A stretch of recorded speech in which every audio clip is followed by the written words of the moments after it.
सज्जनों और देवियों, जीव कर्म से बंधा है। उसके जीवन में जो कुछ उपलब्ध होता है उसके अपने कर्मों से होता है। सुख दुख हानि लाभ संयोग वियोग सब उसके कर्मों का परिणाम है। इस जीवन में सफल हुआ है जो अपने कर्मों को सुधार ले। कर्म, सगुण निर्गुण, माया, इन बिंदुओं पर आप लोगों के सामने मैं कुछ विचार रखूंगा। कर्म दो प्रकार के हैं, शुभ और अशुभ, पाप और पुण्य। ये सब जानते हैं। लोग कहते हैं ईश्वर और देवता के नाम पर प्राणियों की हत्या की जाती है, उसको लोग शुभ कर्म कहते हैं। ये शुभ कर्म नहीं है, ये जड़ मान्यता है। कर्म को तो हम अपने जीवन से समझ सकते हैं। कांटा अपने उंगली में चुभाएं, आपको कैसे लगेगा? किसी प्राणी के गले पर छुरी चलाना ये पुण्य कैसे होगा? भला ईश्वर और देवता ऐसा भी होता है कि किसी की छटपटाहट देख करके खुश हो? साधारण सज्जन आदमी भी किसी की हत्या देख करके खुश नहीं होगा, और ईश्वर और देवता हत्या देख करके खुश हो? कैसा ईश्वर और देवता है? वास्तव में मांस के लिए लोगों की जीभ लपलपाती है, और उसके लिए वो धार्मिक मोहर मार करके ये काम करते हैं कि हमने देवता के नाम पर, ईश्वर के नाम पर चढ़ाया है, वो प्रसाद है। ये सब धांधलेबाजी है। पाप और पुण्य की परिभाषा बहुत साफ है। अपने इंद्रिय और मन को चंचल करना और दूसरे को तकलीफ देना, ये पाप है। आदमी जितना अपने मन इंद्रियों को चंचल करेगा उतना दूसरे को तकलीफ देगा। जो जितना अपने पर संयम करेगा उतना दूसरे को तकलीफ नहीं देगा। पाप और पुण्य बहुत सरल है समझना। किसी की क्षति करना पाप है, कष्ट देना पाप है, क्योंकि आप स्वयं अपनी क्षति और कष्ट नहीं चाहते। पाप की परिभाषा, पुण्य की परिभाषा दोनों साफ है। पाप पुण्य हमसे करवाता कौन है? प्राय लोग कहते हैं ईश्वर सूत्रधार है, हम लोग कठपुतली हैं। वही सब कुछ करवाता है। ईश्वर की इच्छा के बिना तृण नहीं हिलता है। तो जो कुछ हम करते हैं ईश्वर करवाता है, ये जन भाषा है। लेकिन ये भक्ति भावना के जोश में लोग कहते रहते, सोचता कौन है? दुनिया में जितने सत्कर्म होते हैं उसके लिए तो समाधान है कि ईश्वर करवाता होगा। और दुष्कर्म जो होते हैं वो कौन करवाता है? घूस, ठगी, चोरी, मिलावटबाजी, सामूहिक हत्या, जितने दुराचार दुर्गुण हैं, ईश्वर की इच्छा बिना वो भी नहीं होते हुए तो ईश्वर ही करवाता है। पूजा स्थल में लोग पूजा कर रहे हैं और आतंकवादी आते हैं, 50 को भून के चले जाते हैं। ईश्वर करवाता है सब। काम चोरी, घूसखोरी और मुफ्तखोरी ईश्वर करवाता है। वायर में कटिया लगा करके बिजली जलाते हैं, पैसा टैक्स नहीं देते हैं। ईश्वर करवाता है सब। घूस ईश्वर कहता है कि ले लो, चोरी ईश्वर करवाता है। इसलिए ईश्वर सब करवाता है, ये भावुकता है। तकिया कलाम, लोगों का तकिया कलाम। जैसे लोग सोते हैं तो तकिया लगाते हैं, ऐसे बातों में भी लोग तकिया लगाते हैं। अभी इलाहाबाद के कार्यक्रम में था तो एक भक्त आए, उस समय ट्रेन से पटरी से ट्रेन उतर गई थी। कहे साहब आपकी कृपा से ट्रेन पटरी से उतर गई। हम के भैया हमारी कृपा से पटरी से ट्रेन क्यों उतर गई? तो आपकी कृपा से कहने को उनकी आदत, भगवान की कृपा से, आपकी कृपा से लोग कहा करते हैं। एक सज्जन आए और कहे महाराज आपकी कृपा से लड़की की शादी कर दी, आपकी कृपा से महाराज भैंस ब्याई है, आपकी कृपा से महाराज पड़वा मर गया। तो उनसे कहा गया हमारी कृपा से और काम हुआ अच्छा हुआ, पड़वा मरना अच्छा नहीं हुआ। एक वैष्णव संत आए, कहे महाराज राम जी की इच्छा से मंदिर में 3 कमरे खाली थे, तो राम जी की इच्छा से उसको किराए पर उठा दिया।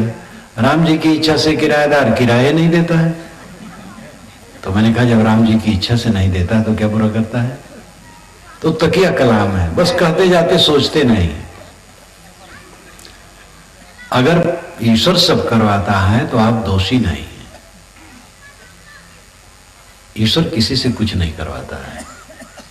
जो जैसे करते हैं, जैसी बुद्धि होती है वैसा करते हैं, जैसे करते हैं वैसे भरते हैं, यही वास्तविकता है। अगर ईश्वर करवाता है तो आप स्वतंत्र हैं पाप पुण्य से, क्योंकि ईश्वर करवाता वो भोगे, ईश्वर भोगे, भोगते आप हैं। चोरी आप करते हैं तो जेल जाते हैं आप। ईश्वर आपसे चोरी करवा दे फिर जेल में भेजवा दे, ऐसे ईश्वर होता है। ईश्वर का बड़ा दुरुपयोग लोगों ने किया है। ये सरल समझा जा सकता है कि जैसी बुद्धि होती है वैसे हम कर्म करते हैं, और जैसे कर्म करते हैं वैसे फल पाते हैं। ईश्वर किसी से कुछ करवाता नहीं। कर्म कर लेने पर फल भोग होता है। फल भोग कौन देता है? ईश्वर देता है। ईश्वर अगर व्यक्ति है तो फल भोग नहीं दे पाएगा। और ईश्वर कहने से लगता है एक व्यक्ति है। व्यक्ति का अर्थ होता है सोचना।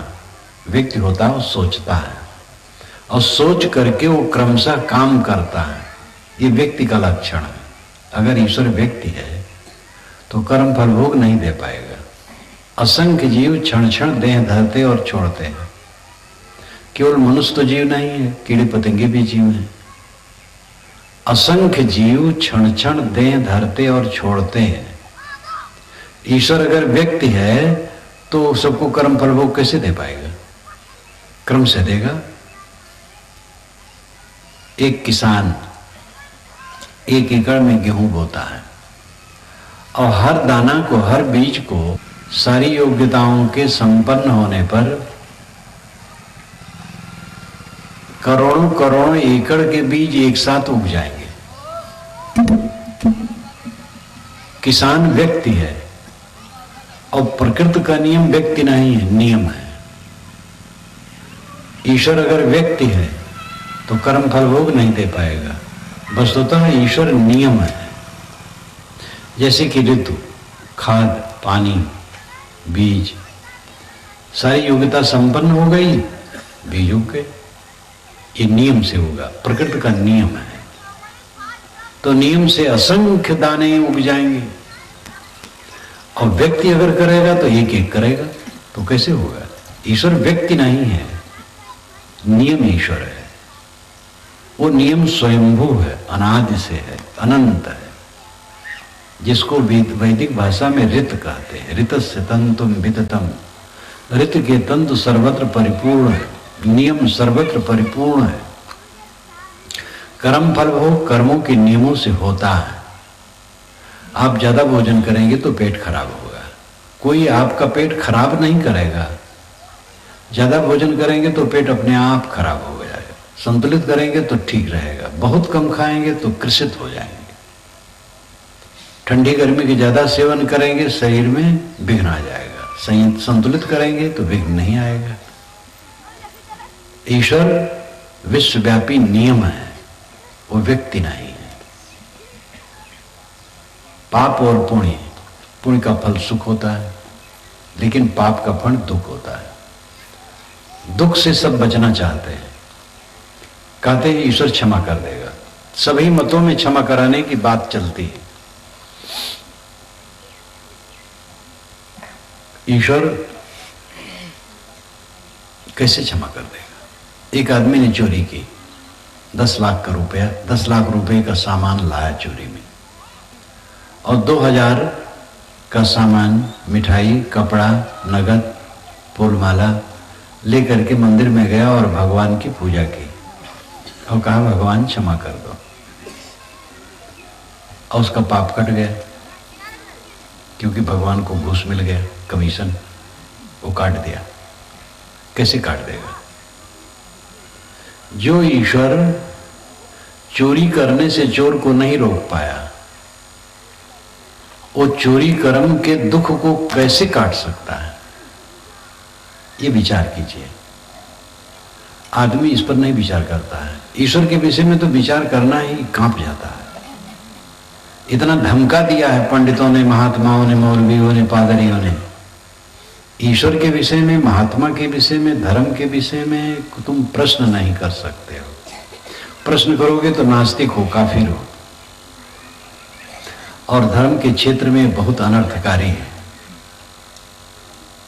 जो ईश्वर चोरी करने से आपको रोक नहीं पाया, वह ईश्वर आपके पापों को काट कैसे पाएगा?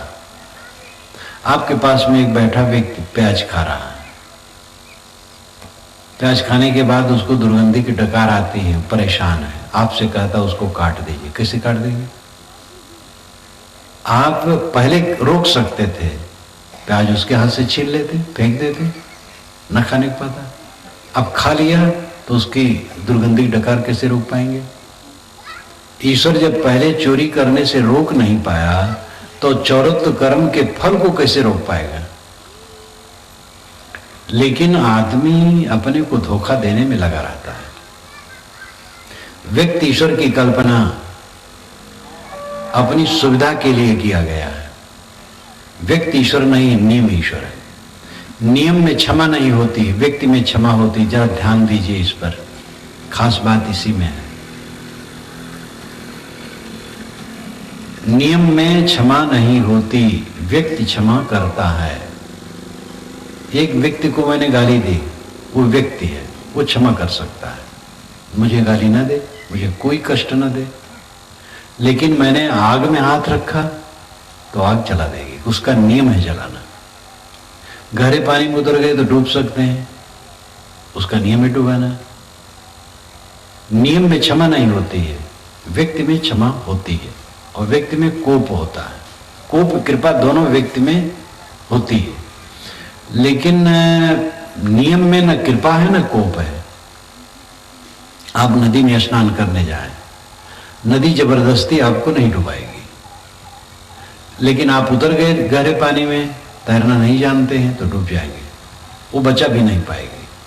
न तो कृपा करेगी न कोप करेगी, स्वभाव है उसका।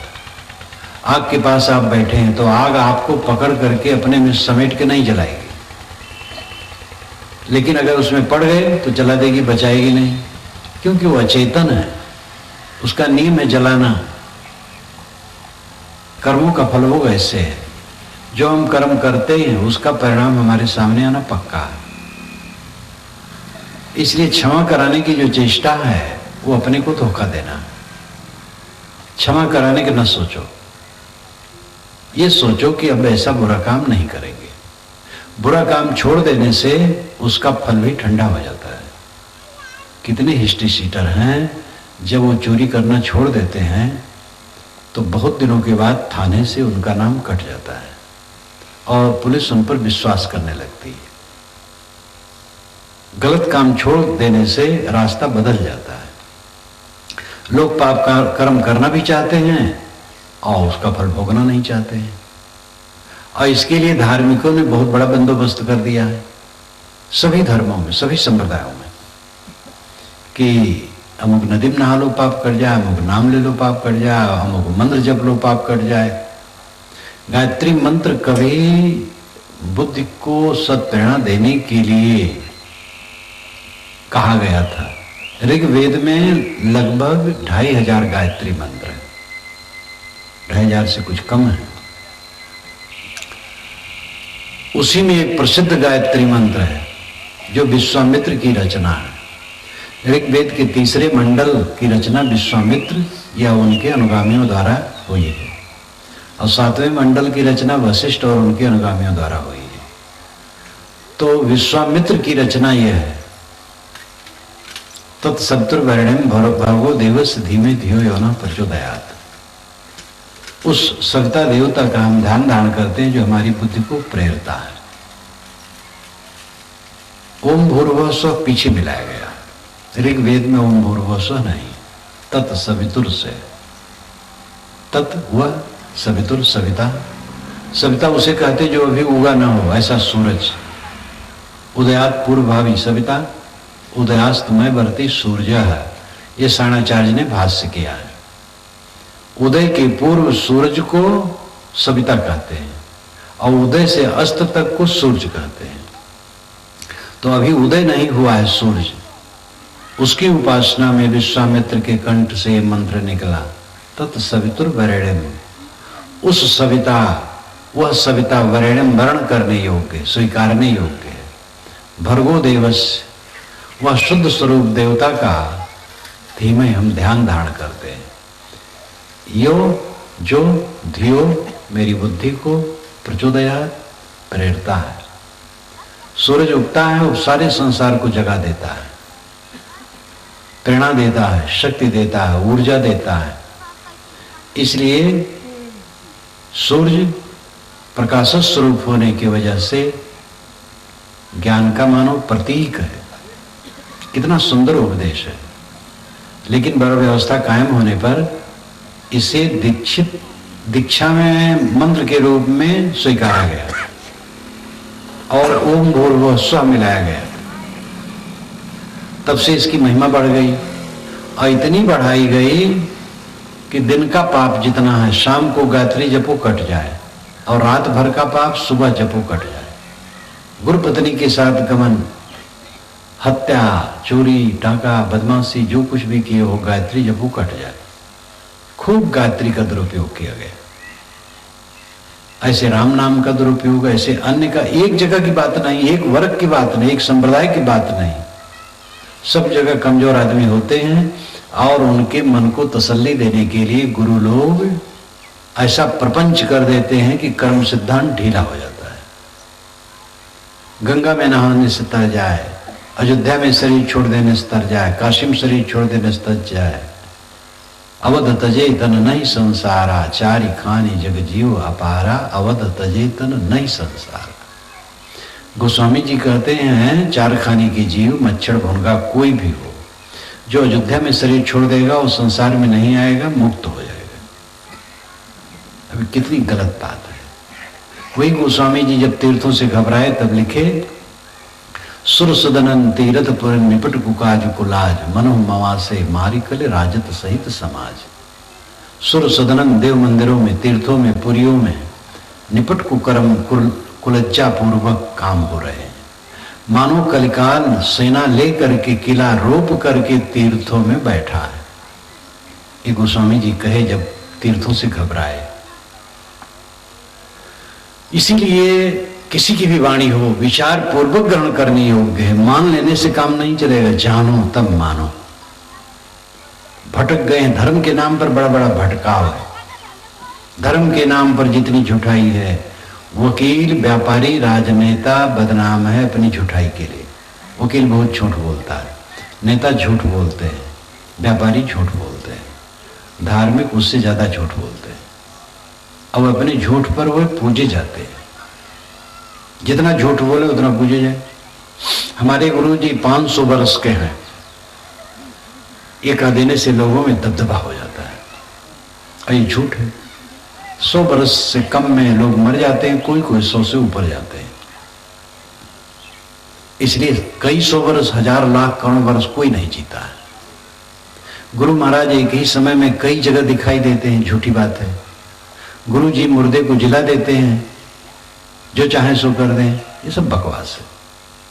लेकिन ऐसी बकवास की बातें लोग कहा करते हैं। अपने गुरु, पीर, महापुरुष, भगवान से सब उल्टी सीधी बातें करवाते रहते हैं। ये सब भ्रम फैलाना है। तो कर्म सिद्धांत को हमें समझने की जरूरत है। कर्म सिद्धांत को समझने की जरूरत है। कोई क्षमा उमा नहीं कर सकता है। हमारा कर्म अपने को खुद भोगना पड़ेगा। साहब ने कहा है, अपनों कर्म न मेटो जाई, कर्म का लिखा मिटे दो कैसे, जो जो कूट सिराई। गुरु वशिष्ठ में लगन सुधाय, सूर्य मंत्रिक दीना, जो सीता रघुनाथ पियाही, पलेक संच न कीना। तीन लोक के कर्ता कही, बाल्यवधो बरियाई, एक समय ऐसी बनी आई, उन्हों अवसर पाई, नारद मुनि को बदन छिपायो, किन्हों कपि को सुरूपा, शिशुपाल की भुजा उपारी, आप भयो हरि ठूठा, पार्वती को बाँझ न कहिए, ईश्वर न कहिए भिखारी, कहीं कबीर करता की बातें, कर्म की बात नहीं नारी। सीता और राम की शादी की लग्न वशिष्ठ, विश्वामित्र और शतानंद 3 मूर्धन विद्वान सोते थे और विपत्ति में विपत्ति पड़ी। महाराज राम ने बाली को छिप करके मारा तो कृष्णा अवतार में वे जरा नाम के व्याध से मारे गए, पंडितों ने ही लिखा। विष्णु भगवान ने वृंदा का सतीत्व नष्ट किया तो उसके हिसाब से वो पत्थर हो गए। इस प्रकार कर्म फल भोग ब्रह्मा विष्णु शंकरादि को जब होते हैं तो हम किस खेत की मूली हैं? हमारे देश की भी प्रशंसा है, पंडित केवल पोगापंथी नहीं होता है, विचारक भी होता है। कोई वर्ग का व्यक्ति वर्ग मात्र की निंदा करना गलत है। पंडित हो, मौलवी हो, पादरी हो, ज्ञानी जी हो, महात्मा जी हो, सब में अच्छे होते हैं और गलत हो सकते हैं। इसलिए वस्तु विवेक करके गलत सही निर्णय करना चाहिए कि वर्ग को गलत नहीं कहना चाहिए। पंडितों ने ही राम कृष्ण विष्णु सबको कर्म फल भोग बताया।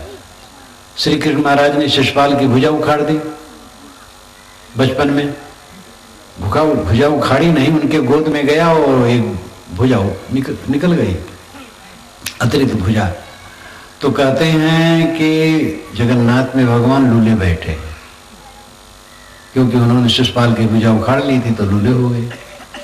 पंडितों ने किसी को क्षमा नहीं किया, राम को, कृष्ण को, विष्णु को, शिव को, ब्रह्मा को, किसी को नहीं क्षमा किया। सबको कहा अपने अपने कर्म फल भोग भोगे। और उन्हीं पंडितों ने ये भी कहा कि गंगा में नहाओ सब पाप कट जाएगा, नर्मदा में नाम लेने से सब पाप कट जाएगा। इसलिए विचार करने के योग्य है कि कौन बात उचित है, कौन अनुचित है। ये पक्का समझ लीजिए कि हमारे कर्मों को कोई दूसरा काट नहीं सकता है, न गुरु काट सकते हैं, न कोई भगवान, न देवता। अपना स्वयं काटना होगा। चोरी अगर हम करते आए तो अब चोरी छोड़ दें, दयावान हो जाए। हिंसा करते आए तो हिंसा छोड़ दें। पर स्त्री इत्यादि के प्रति कुदृष्ट रही हो तो अब संयम करें। बुरा रास्ता छोड़ दें तब सीधा रास्ता मिलेगा। अब बुरा करते जाएं और भगवान भवानी नाम लेते जाएं, वो काटते जाएंगे, बिल्कुल भ्रम है। कबीर साहब इसे बिल्कुल पसंद नहीं करते हैं, उपनिषद के ऋषि भी पसंद नहीं करते हैं। उपनिषद ज्ञान तो हजारों वर्ष पूर्व ऐसा खरा और सही ज्ञान है, लेकिन पंडितों ने इसका विस्तार नहीं किया, कर्मकांड का विस्तार किया, क्योंकि उसमें उनको पूजा ज़्यादा मिलने वाली थी, ज्ञान में पूजा ज़्यादा नहीं मिलने वाली थी। इसलिए उन्होंने उपनिषदों के खरे ज्ञान का विस्तार नहीं किया और उसकी जरूरत थी। तो कर्म करने के हम जिम्मेदार हैं। हमारी जैसी बुद्धि होगी हमसे कर्म होंगे। इसलिए हमें बुद्धि सुधारना चाहिए और सावधान रहना चाहिए। हमारे अंदर में रिकॉर्डिंग रात दिन चलती है। जो कुछ हम सोचते, बोलते और करते हैं सब की रिकॉर्डिंग निरंतर चलती है और जाया जाने वाला नहीं है, फल सामने देगा।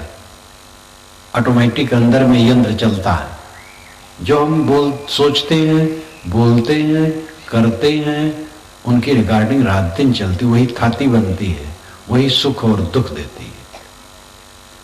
जीवन में कितना धन मिला, कितना परिवार मिला, कितनी प्रतिष्ठा मिली, कितना ऊंचा पद मिला, इसका मूल्य नहीं है। मूल्य है कि हम जीवन जिए कैसे। न महल रहेगा न झोपड़ी रहेगी, गरीबी स्थित नहीं रहेगी और धनाढ़ता की स्थिति नहीं रहेगी। बड़े पद वाले नहीं रहेंगे, छोटे पद वाले नहीं रहेंगे। कर्मों के संस्कार जीव के साथ चलेंगे और वो सुख दुख देंगे। इसलिए मनुष्य को बहुत सतर्क होकर के जीवन जीना चाहिए। सुबह से शाम तक सावधान, बुरे कर्म न हो। सारा झमेला झूठा है। 4 दिन की चांदनी फिर अंधेरी रात। संयोग में आदमी भूल जाता है, संबंध में भूल जाता है। 4 दिन का पद पाया तो एकदम बदहवासी में क्या क्या कर्म करने लगता है। जवानी कितने दिन की है, सारा संयोग कितने दिन का। रतन का जतन करो माड़ी का श्रृंगार, आया कबीरा फिर गया झूठा है अहंकार। साहब कहते रतन आत्मा है, उसका जतन से, संयम से उसको रखो। सारा श्रृंगार माड़ी का है, सारी चमक दमक दिखावा मात्र है। आया कबीरा फिर गया झूठा है अहंकार। बड़े बड़े सूरवीर धनी मानी महात्मा ज्ञानी विज्ञानी सब आए, सब चले गए। इसलिए यहाँ का अहंकार करना झूठा है। कर्मों का सुधार जीवन का सुधार है। जिसने कर्मों को सुधार लिया वो सदैव सुखी रहेगा, फूल की सैया पर रहेगा। कर्मों को जिसने बिगाड़ लिया कांटे की सैया पर सोना है। औरंगजेब मरते समय कहा जाता है कि वो कहता था कि हिंदू और गाय हमें मारने आ रहे हैं, क्योंकि उसने सताया था तो संस्कार उसको कचोटते थे। एक व्यक्ति ने कहा था कि मैंने एक की हत्या कर दी, अब वो मेरी रात दिन हत्या करता है। वो संस्कार उसके दिमाग पर चढ़ा रहता है। हत्या जिसकी कर दी वो तो खत्म हो गया, और हत्यारा जीवन भर चलता रहा। कर्मों के संस्कार को कोई दूसरा नहीं मिटा सकता है। हमें स्वयं सुधार करने की जरूरत है। मनुष्य भूल करता है, लेकिन उसकी विशेषता यह है कि भूल को छोड़ दे, अच्छा रास्ता पकड़ ले, फिर कल्याण है।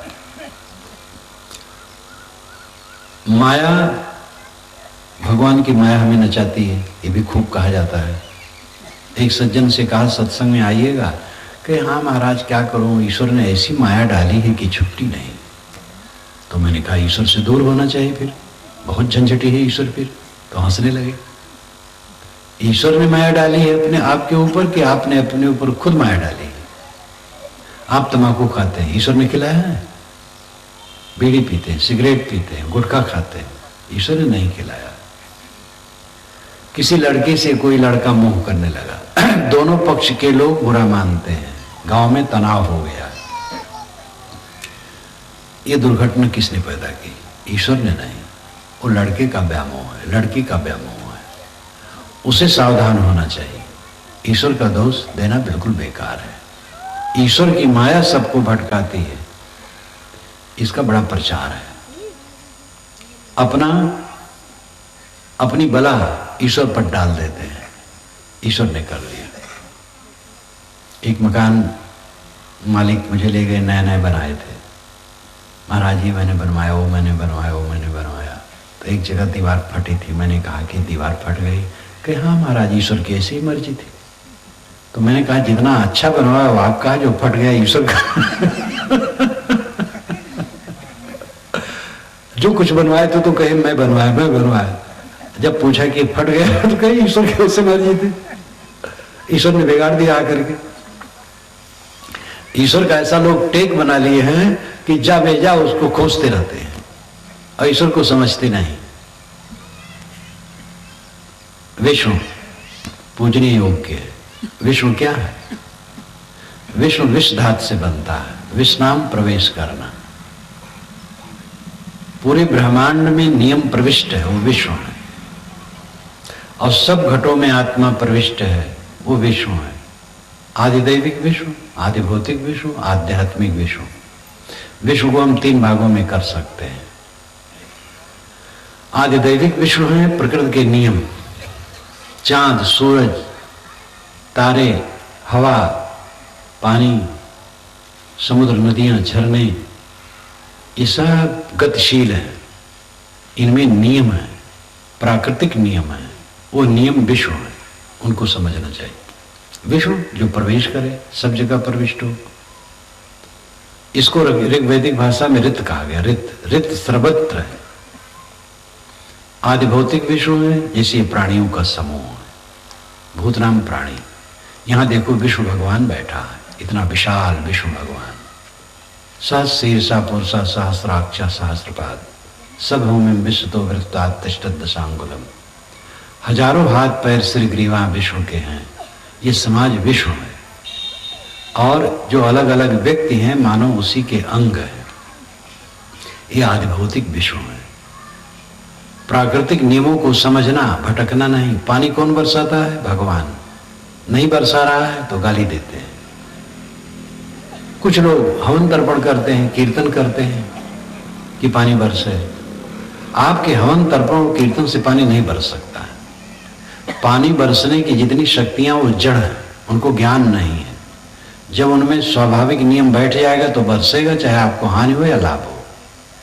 और नहीं नियम बैठेगा तो नहीं बरसेगा, चाहे हानि हो चाहे लाभ हो। आपके कीर्तन करने से वो सुनने वाला नहीं है, और न प्रार्थना करने से और न हवन करने से। पानी बरसता है जड़ प्रकृति के संयोग से, उसका अपना नियम है। ये विवेक ज्ञान होने से आदमी भटकेगा नहीं। भूत प्रेत नाम की कोई चीज नहीं होती है, केवल कल्पना। इसलिए कोई तकलीफ हो भूत प्रेत छाने के चक्कर में मत पड़ो। भूत प्रेत नाम की चीज कोई है ही नहीं, केवल भ्रम है। शमशान में रात में जानवर बैठे रहते, उनको भूत प्रेत कुछ नहीं करते हैं। कब्रों में चींटियां रहती, मेढक रहते, छिपकलियां रहते, उनको कुछ भूत प्रेत नहीं करते हैं। अब आप अगर रात में चले जाएं तो हुलिया टाइट हो जाएगी, क्योंकि आपको भ्रम है।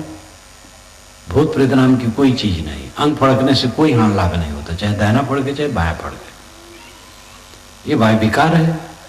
छींक होने से कुछ नुकसान नहीं होता, कोई छींक दे, छींकने दो। छूछा घड़ा देखने से, भरा घड़ा देखने से कुछ भी हानि लाभ नहीं होता है। जोगनी दाहिने बाएं हैं, बिल्कुल झूठ है। दिशा शूल नाम की कोई चीज नहीं होती। सब दिशाओं में सब दिन लोग जाते हैं तो सब क्या सब मर जाते हैं? ये सब कुछ नहीं। इतना अंधविश्वास का घटा टोप लोगों पर ढका हुआ है कि लोग एकदम दिग्भ्रमित हैं।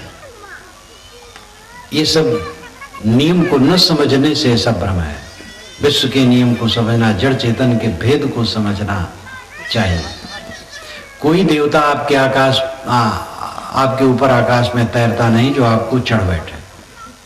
प्राकृतिक शक्तियों को देव कहा गया है वेदों में, तो उनसे सावधान रहो। आग से, हवा से, पानी से सावधान रहो, विवेक पूर्वक उनका उपयोग करो। और दूसरे देव हैं प्राणी, उनके साथ सुंदर बर्ताव करो। तो विष्णु भगवान जो आदि भौतिक विष्णु भगवान है, प्राणियों का समूह, उसके साथ सुंदर बर्ताव करना, ये विष्णु उपासना है। भारत माता की आरती उतारी जाए। भारत माता एक सुंदरी युवती, करीब 25-30 वर्ष की उम्र जैसी, चित्र बना लिया जाता है, तिरंगा झंडा दे दिया जाता है उसके हाथ में, खड़ी होती है, वंदे मातरम लिखा रहता है। अब अगर उसकी हम पूजा करें, आरती करें और कहें हम भारत माता की सेवा करते हैं तो यह धोखा है। भारत माता का सेवक वह है जो कन्याकुमारी से कश्मीर और पंजाब से बंगाल तक के व्यक्तियों, प्राणियों के प्रति हमदर्द है। ये नहीं कि खाली हिंदू के लिए, हिंदू, मुसलमान, ईसाई, यहूदी कोई भी हो, ब्राह्मण, शूद्र कोई भी हो, सबके लिए हमदर्द है। वो भारत माता का भक्त है। ऐसे शंख चक्र गदा पद्मधारी चतुर्भुज विष्णु का चित्र बना लिया गया, उसकी पूजा की गई, हम कहें विष्णु की हम पूजा कर रहे हैं, तो ये प्रतीक उपासना हुई। विष्णु की पूजा करने वाला वह है जो प्राणी मात्र को भगवत स्वरूप समझता है, वो विष्णु का उपासक। बाहर विष्णु ये प्राणियों का समूह है, भीतर विष्णु आत्मा है, सगुण निर्गुण, और सगुण निर्गुण से परे है। कबीर साहब ने कहा है, सरगुण की कर सेवा, निर्गुण का कर ज्ञान, सरगुण निर्गुण से परे तहां हमारा ध्यान। ध्यान दीजिएगा, सरगुण की कर सेवा, निर्गुण का कर ज्ञान, सरगुण निर्गुण से परे तहां हमारा ध्यान। सगुण की सेवा करो और निर्गुण का ज्ञान करो, और ध्यान सगुण निर्गुण से परे है। ये तीन बातें हैं। लोग कहते कबीर निर्गुणवादी हैं, सगुणवादी नहीं। जो कहते वो भी ठीक कहते हैं, लेकिन कबीर सगुणवादी भी है, निर्गुणवादी भी है, सगुण निर्गुण से परे भी है। वो कहते हैं सगुण की सेवा करो। तो सगुण की सेवा क्या है? आंख खुले तो बाहर देखो प्राणियों को, सगुण है। आंखें बंद करो, अंदर में चेतना का दीपक सबकी जलता है, वो निर्गुण है।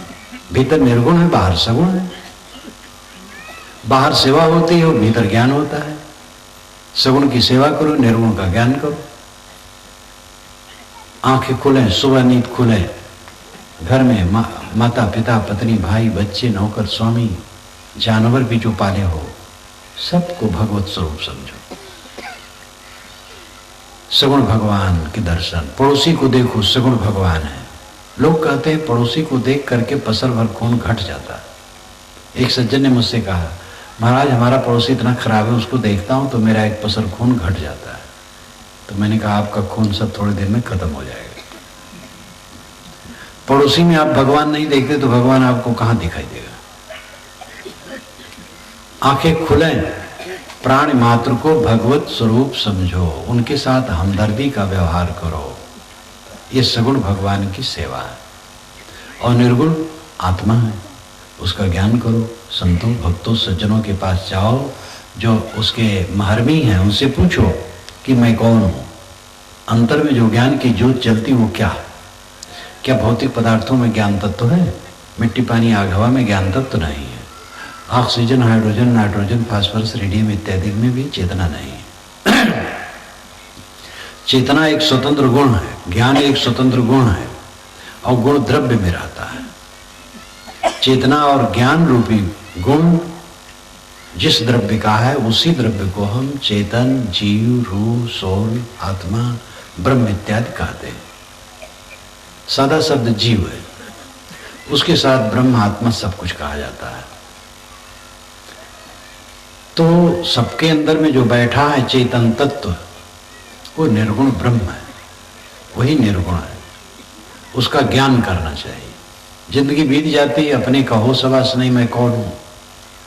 कमाते खाते जिंदगी बीत गई, अपने को न समझा। तो बाहर सगुण है, भीतर निर्गुण है।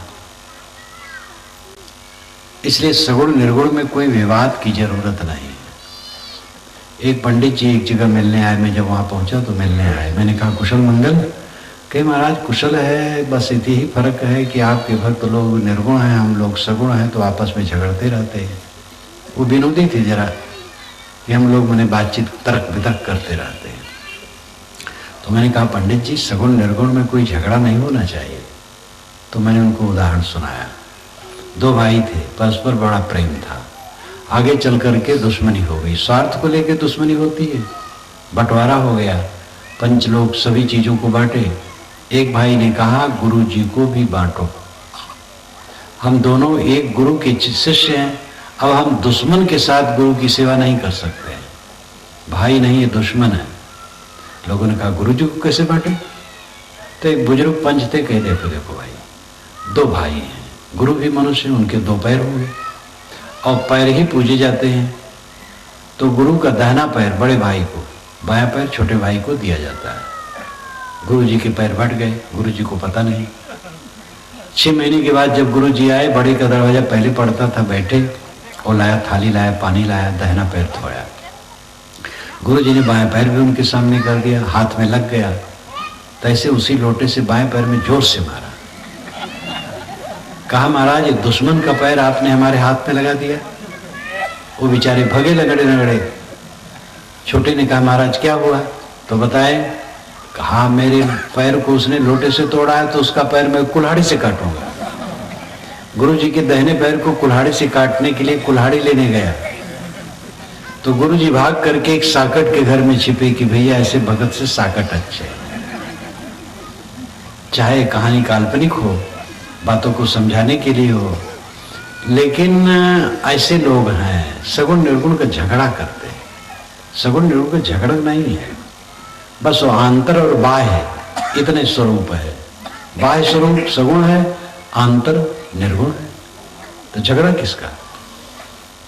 प्राण मात्र को भगवान समझो, और ऐसा समझोगे तो दुकानदार आप हो, दुकानदार, तो किसी ग्राहक को धोखा नहीं दोगे, उचित मुनाफा लोगे, क्योंकि जितने ग्राहक है सब भगवान है।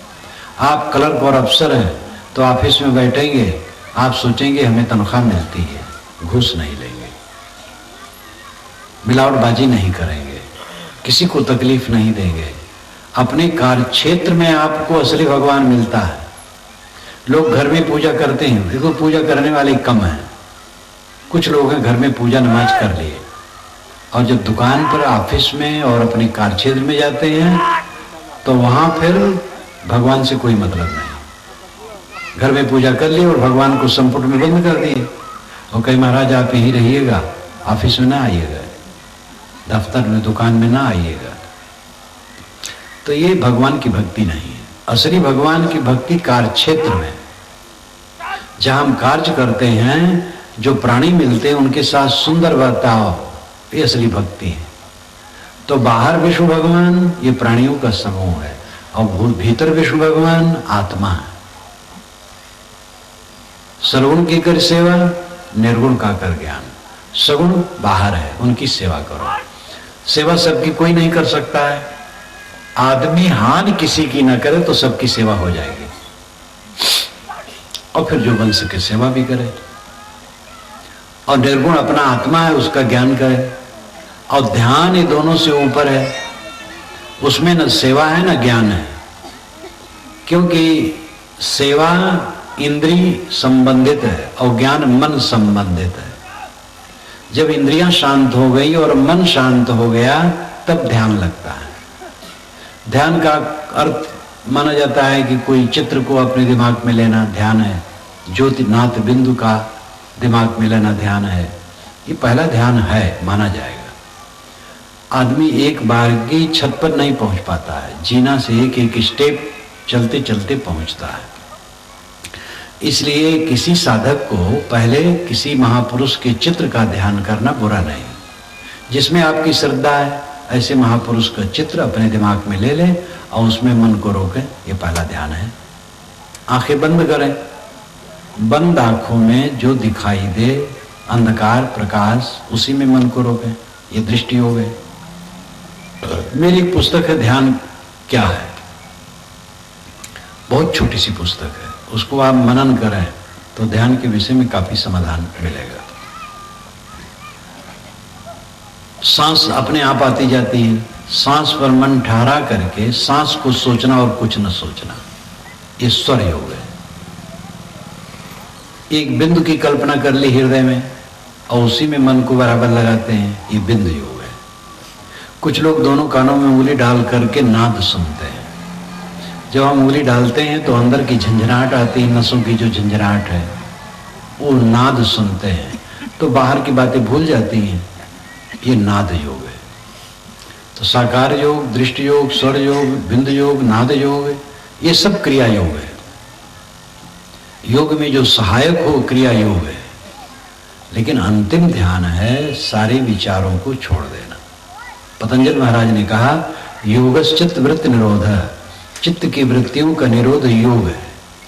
सारी चित्त की वृत्तियां शांत हो गई, ये योग है। कबीर साहब की सहज समाधि यही है। असहज समाधि क्या है? जैसे कि चित्र का ध्यान करना, नाद बिंद ज्योति का ध्यान करना, ये असहज समाधि, अस्वाभाविक। लेकिन पहले इसकी जरूरत है। सहज समाधि क्या है? सारे विचार छूट गए तो आत्मा शेष रहा, बस आत्मस्थ आत्म शांत, ये सहज समाधि। गोस्वामी जी ने भी कहा जीव पाओ निज सहज स्वरूपा। जीव निज सहज स्वरूप को पा जाता है। संकल्प शांत हुए तो अपने आत्मा में स्थित हो गए। ये अंतिम ध्यान है। तो यहां पर सेवा और ज्ञान दोनों नहीं रहता है। सेवा तो स्थूल क्रिया है और ज्ञान मन की क्रिया है। स्थूल क्रिया खत्म हुई और मन की क्रिया खत्म हुई, तब ध्यान लगता है।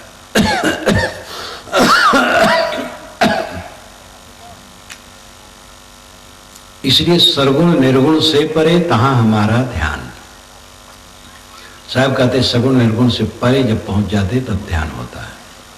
कितना वैज्ञानिक है, सोचिए।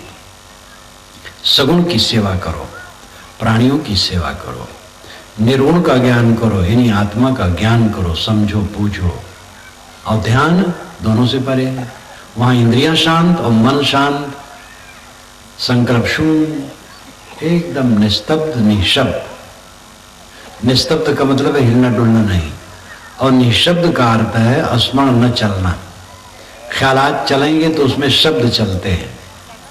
जैसे कोई बैठा है और उसको ख्याल आया सड़क, सड़क का ख्याल आया तो सड़क का 3 अक्षरों का शब्द दिमाग में आ गया और उसका आकार लंबा, दो दिमाग में आ गए। नाम और रूप 2 आ गए। ख्याल जहां तक चलेंगे नाम रूप आएंगे। गोबर की याद आई तो गोबर नाम आ गया और गोबर का आकार रूप आ गया। आम का ख्याल आया तो आम नाम आ गया, अब आम का आकार आ गया। तो नाम और रूप स्मरणों में चलते हैं। जब स्मरण शांत हो जाते हैं तो नाम रूप शांत हो जाते हैं। नाम रूप का शांत हो जाना परम पद है। नाम नहीं, रूप नहीं, निशब्द, निशब्द अवस्था, निस्तब्ध और निशब्द। निस्तब्ध तो सहज है, कोई अपने हाथ पैर को बटोर करके अभ्यास करे और कुछ समय के लिए हिले डुले न बैठा रहे।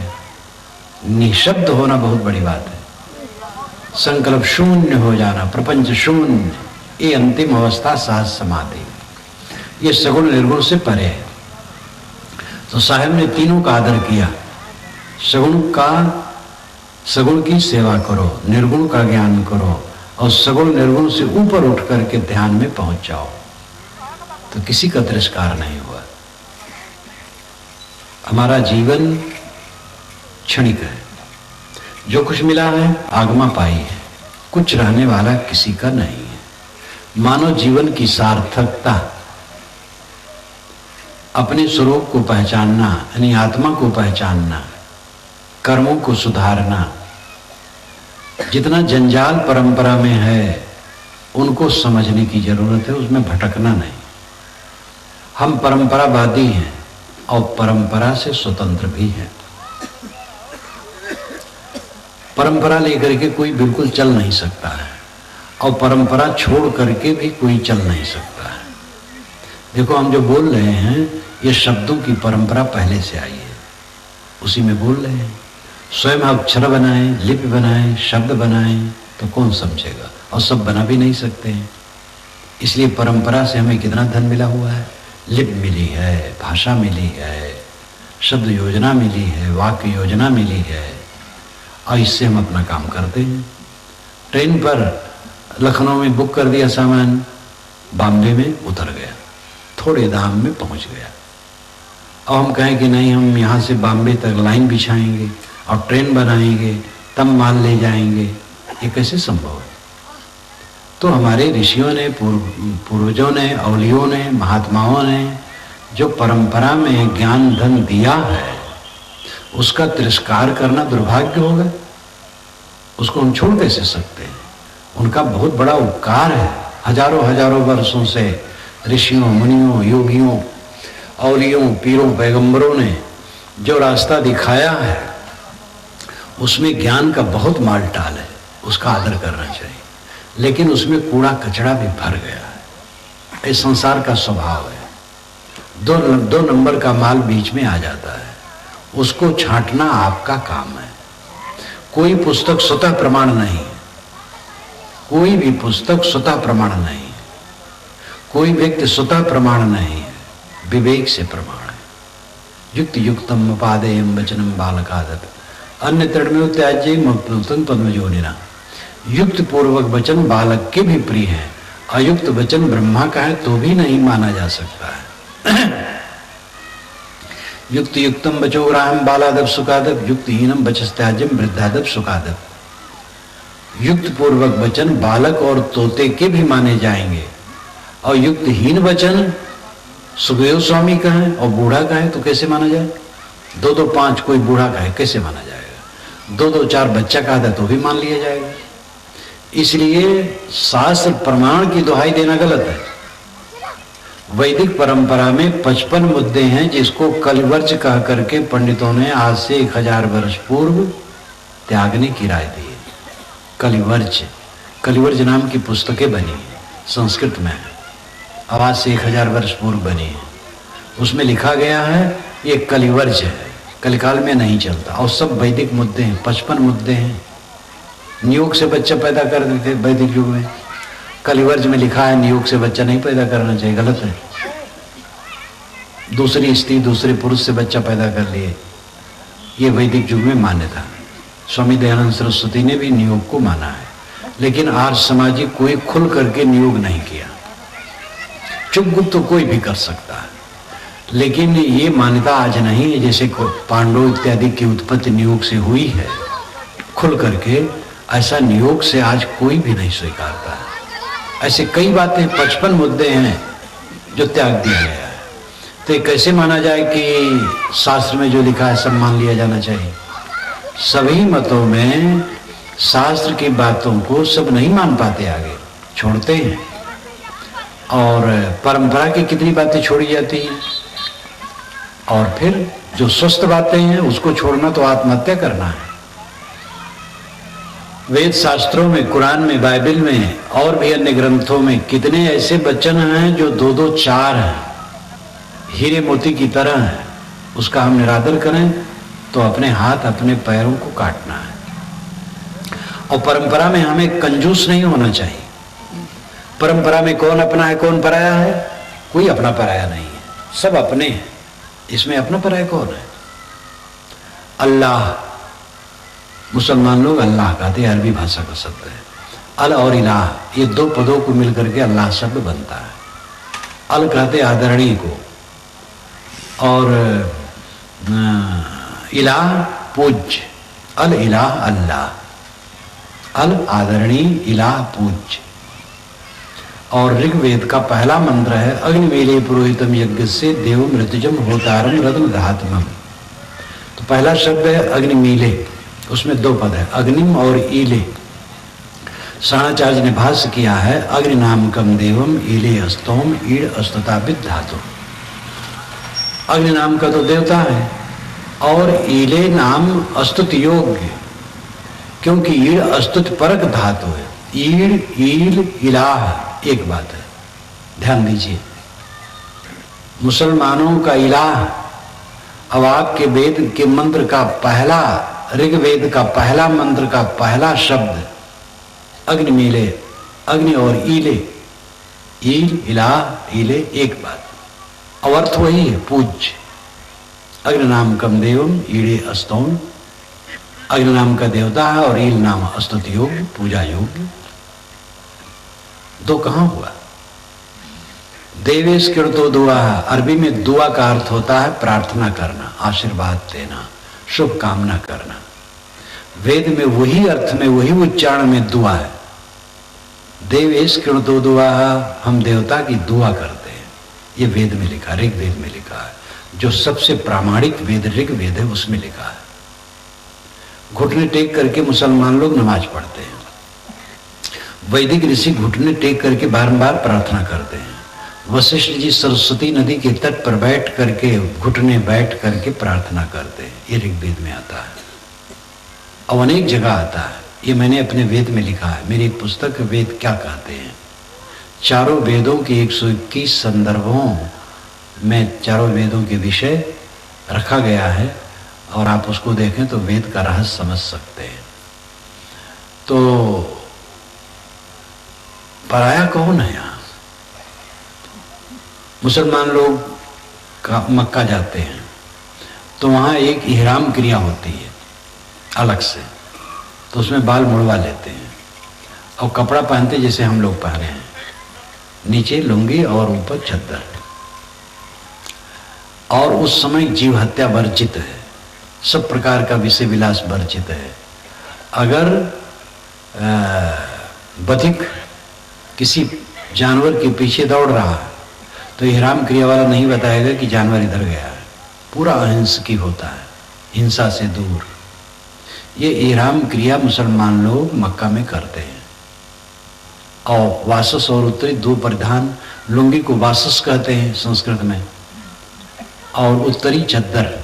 वासस और उत्तरी दो परिधान केवल उनका होता है, और यही परिधान हमारे ऋषि मुनियों का है, दूसरा कोई नहीं है।